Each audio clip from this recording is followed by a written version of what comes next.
नमस्कार दोस्तों, मेरा नाम है राहुल। तो दोस्तों, आप सबके लिए ये जो वीडियो पे ज़्यादा इंपॉर्टेंट होने वाला है। अगर आपका बीएसटीसी का इस बार के एग्जाम में दिया दोस्तों की आज की इस वीडियो के अंदर बात करने वाले हैं बीएसटीसी के वो मतलब जो आपसे इस बार के एग्जाम के अंदर पूछा जा सकता है। तो दोस्तों, बिना किसी देरी के वीडियो को स्टार्ट करते हैं। सबसे पहला जो क्वेश्चन है वो आपको अपने इसमें दिख रहा होगा कि 1857 के स्वतंत्रता संग्राम के समय मारवाड़ में निम्नलिखित में से किस कुलदेवी की मूर्ति की प्रेरणा शुरू होती। यानी कि आपको बताना है कि 1857 जब क्रांति हुई थी तो उसकी जो यहाँ पर माता मानी गई थी, यानी कि उसकी जो लोक माता मानी गई थी, उसकी जो आराध्य देवी मानी गई थी, उस देवी का नाम क्या था, आपसे इस क्वेश्चन अंदर पूछा जा रहा है। दोस्तों, बात करें यहाँ पर ऑप्शन की, यहाँ पर सबसे पहला ऑप्शन मिल रहा है वो आपको मिल रहा है देवी काली, जो कि हमारा इनकरेक्ट होगा। बात करें यहाँ पर ऑप्शन बी की, तो दोस्तों ऑप्शन बी के अंदर पढ़ोगे आप, यहाँ पर दिया हुआ है आपको सोगाली माता, जो कि हमारा इस क्वेश्चन करेक्ट आंसर होगा। इनका ऑप्शन जो बी है वो हमारा इस क्वेश्चन करेक्ट आंसर है। राजस्थान कांस्टेबल 8/11/2020 का जो एग्जाम हुआ था उसकी पहली शिफ्ट के अंदर ही पूछा गया क्वेश्चन है। तो दोस्तों, आपको ये वाला जो क्वेश्चन है वो आपको यहाँ पर याद रखना है। बढ़ते हैं आपका अगले क्वेश्चन तरफ। अगला जो क्वेश्चन है वो आपको अपने इसमें दिख रहा होगा कि बिजौलिया किसान आंदोलन के प्रणेता कौन थे। यानी कि आपको बताना है कि बिजौलिया किसान आंदोलन जो चला था उसके जो प्रणेता थे, उसके जो प्रवर्तक थे वो कौन थे, आपसे इस क्वेश्चन अंदर पूछा जा रहा है। दोस्तों, बात करें यहाँ पर ऑप्शन की, तो दोस्तों मैं आपको बता दूँ इसका जो करेक्ट आंसर होगा वो होगा आपका यहाँ पर विजय सिंह फतेह, यानी कि ऑप्शन जो ए हो जाएगा वो हमारा इस क्वेश्चन करेक्ट आंसर हो जाएगा। बढ़ते हैं आपका अगले क्वेश्चन तरफ। अगले जो क्वेश्चन है वो आपको अपने इसमें दिख रहा होगा कि मानगढ़ नरसंहार किस वर्ष में हुआ था। यानी कि आपको बताना है कि मानगढ़ हत्याकांड जो हुआ था वो कौन से सन के अंदर हुआ था, आपसे इस क्वेश्चन अंदर पूछा जा रहा है। दोस्तों, बात करें यहाँ पर ऑप्शन की, सबसे पहला ऑप्शन मिल रहा है वो आपको मिल रहा है 1911, उसके बाद दिया हुआ है आपको यहाँ पर 1912, उसके बाद दिया हुआ है आपको यहाँ पर 1913, उसके बाद दिया हुआ है आपको यहाँ पर 1914। मैं आपको बता दूँ उसका जो करेक्ट आंसर होगा वो होगा आपका यहाँ पर 1913, यानी कि ऑप्शन जो सी हो जाएगा वो हमारा इस क्वेश्चन करेक्ट आंसर हो जाएगा। मानगढ़ जो धाम है वो आपके यहाँ पर बांसवाड़ा के अंदर अवस्थित है। इस बात को आप यहाँ पर याद रखना। इसे हम दोहरी जनरल डायर शहर के नाम से भी इस आंदोलन को जानते हैं, इस बात को ध्यान रखना। ठीक है, यानी कि ऑप्शन जो सी हो जाएगा वो हमारा इस क्वेश्चन करेक्ट आंसर हो जाएगा। बढ़ते हैं आपका अगले क्वेश्चन तरफ। अगला जो क्वेश्चन है वो आपको अपने इसमें दिख रहा होगा कि बेंगू किसान आंदोलन किस वर्ष में शुरू हुआ था। यानी कि आपको बताना है कि बेंगू किसान आंदोलन जो हुआ था वो कौन सी सन के अंदर हुआ था, इस क्वेश्चन अंदर आपसे यहाँ पर पूछा जा रहा है। दोस्तों, बात करें यहाँ पर ऑप्शन की, सबसे पहला ऑप्शन मिल रहा है वो आपको मिल रहा है 1921, जो कि हमारा करेक्ट आंसर होगा। आगे हमें पढ़ने की जरूरत नहीं है। बेगू जो आंदोलन हुआ था वो आपके यहाँ पर बूंदी के अंदर हुआ था। आपको आई थिंक ये बात जो है वो आपको यहाँ पर पता होगी, यानी कि ऑप्शन जो ए हो जाएगा वो हमारा इस क्वेश्चन करेक्ट आंसर हो जाएगा। बढ़ता है आपका अगले क्वेश्चन तरफ। अगला जो क्वेश्चन है वो आपको अपने इसमें दिख रहा होगा कि माधो सिंह गोविंद सिंह का संबंध निम्नलिखित में से किस किसान आंदोलन से था। यानी कि आपको बताना था ये दोनों जो व्यक्ति थे, यानी ये माधो सिंह और गोविंद सिंह जो थे वो कौन से किसान आंदोलन से यहाँ पर जुड़े थे, आपसे इस क्वेश्चन अंदर पूछा रहा है। दोस्तों, बात करें यहाँ पर ऑप्शन की, सबसे पहला ऑप्शन मिल रहा है वो आपको मिल रहा है बिजौलिया किसान आंदोलन, जो कि हमारा इनकरेक्ट हो जाएगा। बाद में दिया हुआ है आपको यहाँ पर मेवाड़ बील आंदोलन, उसके बाद दिया हुआ है आपका यहाँ पर बेंगू किसान आंदोलन, उसके बाद में दिया हुआ है आपका पर अलवर किसान आंदोलन। दोस्तों, मैं आपको बता दूँ आपका जो करेक्ट आंसर होगा वो होगा आपका यहाँ पर अलवर किसान आंदोलन, यानी कि ऑप्शन जो डी हो जाएगा वो हमारा इस क्वेश्चन करेक्ट आंसर हो जाएगा। बढ़ते हैं आपका अगले क्वेश्चन तरफ। अगला जो क्वेश्चन है वो आपको अपने इसमें दिख रहा होगा कि निम्नलिखित में से कौन 1921 से 1922 में मेवाड़ के भीलों के आदिवासी किसान आंदोलन के महत्वपूर्ण व्यक्तियों में से एक था। यानी कि आपको बताना है कि 1921 से 1922 के बीच में जो मेवाड़ के अंदर किसान आंदोलन हुआ था उसके अंदर कौन सी व्यक्ति ने महत्वपूर्ण भूमिका निभाई थी, आपसे इस क्वेश्चन अंदर पूछा रहा है। दोस्तों, बात करें यहाँ पर ऑप्शन की, सबसे पहला ऑप्शन मिल रहा है वो आपको मिल रहा है मोतीलाल तेजावत, उसके बाद में दिया हुआ है आपको यहाँ पर रावत केसरी सिंह, उसके बाद में दिया हुआ है आपको यहाँ पर रावत जोध सिंह, उसके बाद दिया हुआ है आपका यहाँ पर हरलाल सिंह। मैं आपको बता दूँ इसका जो करेक्ट आंसर होगा वो होगा आपका यहाँ पर मोतीलाल तेजावत। आपको पता होगा कि मोतीलाल तेजावत द्वारा एक क्या आंदोलन चलाया गया था जो कि आपके 1921 के अंदर चलाया गया था। आई होप आपको ये वाली जो बात है वो आपको यहाँ पर पता होगी, यानी कि ऑप्शन जो ए हो जाएगा वो हमारा इस क्वेश्चन करेक्ट आंसर हो जाएगा।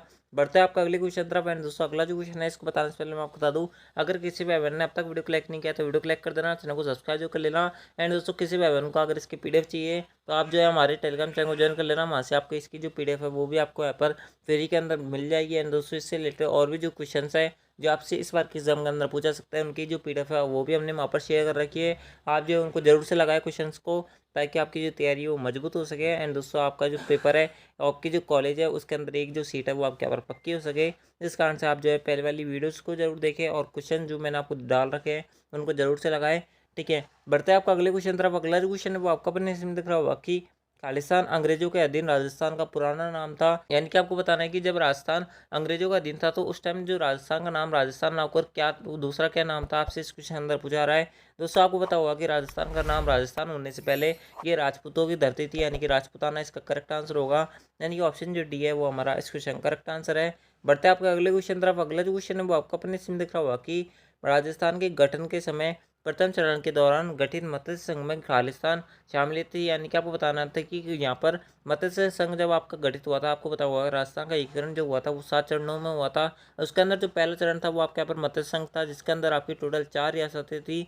तो आपसे इस क्वेश्चन अंदर पूछा रहा है कि कितनी रियासतों का पहले चरण के अंदर विलय हुआ था। मैं आपको बता दूं पहले चरण के अंदर आपकी टोटल 4 रियासतें थी। चारों के नाम जो है वो आपको यहाँ पर बताना है। मैं इसकी राजधानी आपको बता देता हूँ। पहले की जो राजधानी थी वो आपके यहाँ पर अलवर थी, इस बात को भी आप यहाँ पर याद रखना। ठीक है, बाकी जो 3 और रियासतें थी उनका जो नाम है वो आप हमें कमेंट बॉक्स में बताओ। ठीक है, बढ़ते हैं आपका अगले क्वेश्चन तरफ। अगला जो क्वेश्चन है वो आपको अपने इसमें दिख रहा होगा कि 84 खंभों की छतरी स्थित है। यानी कि आपको बताना है कि 84 खंभों की जो छतरी है वो राजस्थान के कौन से जिले के अंदर स्थित है। दोस्तों बात करें यहाँ पर ऑप्शन की, सबसे पहला ऑप्शन मिल रहा है वो आपको मिल रहा है कोटा, उसके बाद दिया हुआ है आपको यहाँ पर झालावाड़, उसके बाद दिया हुआ है आपका यहाँ पर बूंदी। तो दोस्तों मैं आपको बता दूँ आपका जो बूंदी हो जाएगा वो हमारा करेक्ट आंसर हो जाएगा। रानी मूसी की छतरी है यहाँ पर, इस बात को भी ध्यान रखना। ठीक है, रानी मूसी की छतरी विनय सिंह द्वारा बनवाई गई थी, इस बात को भी आप यहाँ पर याद रखना। बढ़ते हैं आपका अगले क्वेश्चन तरफ। अगला जो क्वेश्चन है वो आपको अपने इसमें दिख रहा होगा कि निम्नलिखित में से कौन सा दुर्ग जल दुर्ग की श्रेणी में आता है। यानी कि आपको बताना है कि ऐसा कौन सा दुर्ग है जिसे हम जल दुर्ग के नाम से भी जानते हैं। यानी कि जिसके चारों ओर जो है, उस दुर्ग के चारों ओर जो है नदियाँ ही नदियाँ बहती है। इसके अलावा वह दुर्ग जो है वो नदी के एक संगम पर बनाया गया है, नदियों के संगम पर बनाया गया है। आपसे इस क्वेश्चन अंदर पूछा रहा है कि वो दुर्ग जो है वो कौन सा दुर्ग है। आपसे इस क्वेश्चन अंदर पूछा रहा है। दोस्तों मैं आपको बता दूँ इसका जो करेक्ट आंसर होगा वो होगा आपका यहाँ पर गागरुन दुर्ग। यानी कि ऑप्शन जो डी हो जाएगा वो करेक्ट आंसर हो जाएगा। आहू और काली सिंध नदियों के संगम पर बनाया गया दुर्ग है, इस बात को भी आप यहाँ पर याद रखना। यानी कि ऑप्शन जो डी हो जाएगा वो हमारा इस क्वेश्चन करेक्ट आंसर हो जाएगा।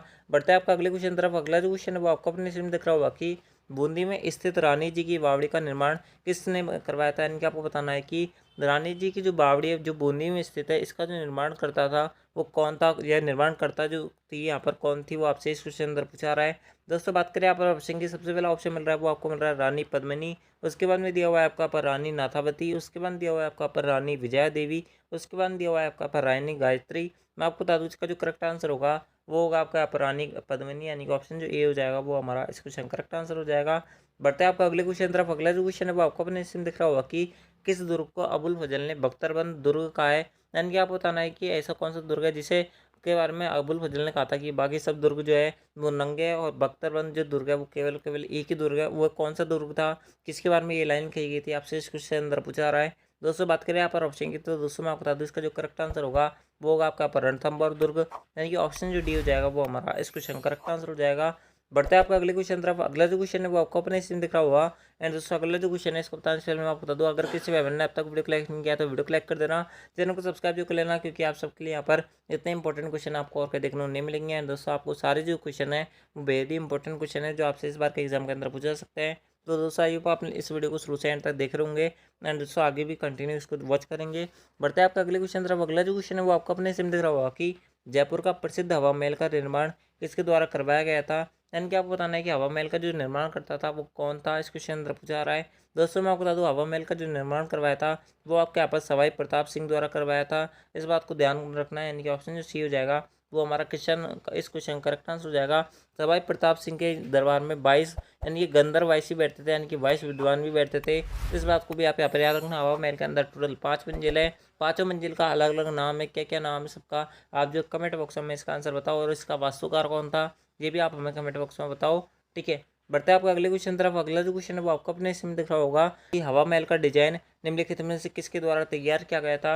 यानी कि आपको बताना है कि हवा महल का जो वास्तुकार था, आर्किटेक्ट जो था वो कौन था, इस क्वेश्चन अंदर पूछा रहा है। दोस्तों बात करें यहाँ पर ऑप्शन की, सबसे पहला ऑप्शन मिल रहा है वो आपको मिल रहा है जय सिंह, उसके बाद में दिया हुआ है आपका पर रतन सिंह, उसके बाद में दिया हुआ है आपका पर लालचंद उस्ता, उसके बाद दिया हुआ है आपका पर हरि सिंह। मैं आपको बता दूँ इसका जो करेक्ट आंसर होगा वो होगा आपका पर रतन सिंह। यानी कि ऑप्शन जो बी हो जाएगा वो हमारा इस क्वेश्चन करेक्ट आंसर हो जाएगा।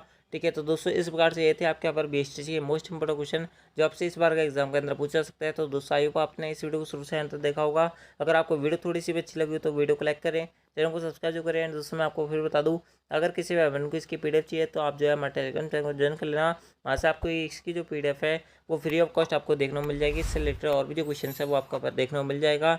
अगर आपने पहले वाली वीडियोस नहीं देखी तो उनको देख लेना। आपको इसी चैनल की प्लेलिस्ट में सारी जो वीडियोज़ है जो हमने अब तक अपलोड कर रखी है वो सारी आपको एक ही फ्रेम के अंदर एक ही जगह मिल जाएंगी, आपको ज़्यादा भटकने की जरूरत नहीं पड़ेगी। तो दोस्तों आज की इस वीडियो के अंदर बस इतना ही, मिलता है आपके नेक्स्ट बीएसटीसी वाली वीडियो के अंदर। जब तक ले जय हिंद, जय भारत, जय Hindustan. Thanks for watching, thank you.